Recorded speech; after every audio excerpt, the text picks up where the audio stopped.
Wild mustangs have been embroiled in controversy across the West for decades.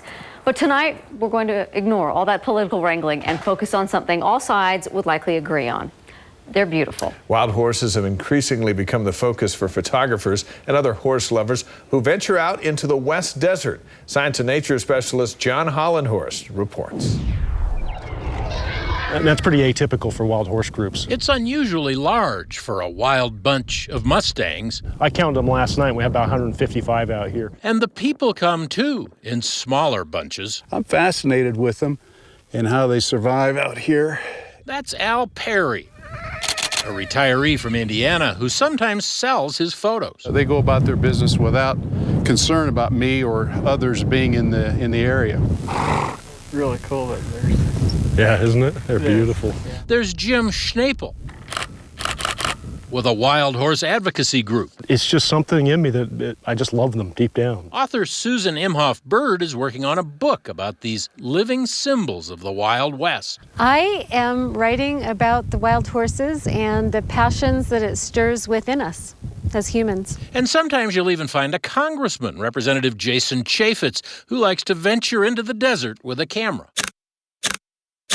They're graceful, they're beautiful, but they like to fight too, and that's the fun of it. This herd lives in the deserts and mountains around the Army's Dugway Proving Ground. More and more, they're encountering growing numbers of recreationists, gawkers, and photo buffs. Interesting how curious they are. And so the horses do have a kind of a natural curiosity about people and a willingness to interact with people. So as more people come out here, they get habituated to being around them. They're not exactly tame, they're still wild horses, but if you're lucky, the mustangs will let you get in mighty close. The BLM says you should stay at least 100 feet away. The horses themselves make that difficult. They tend to circulate right in around you. You gotta be careful because they're still very much wild animals and they will in an instant start fighting and running, and you gotta stay out of their way, but you can get remarkably close.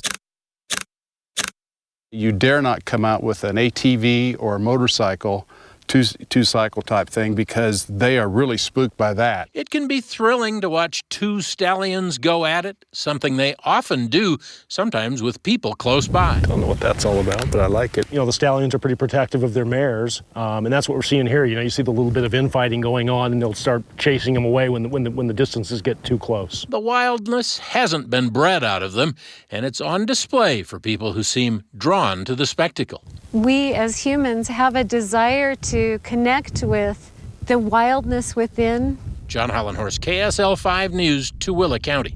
They are stunning to watch.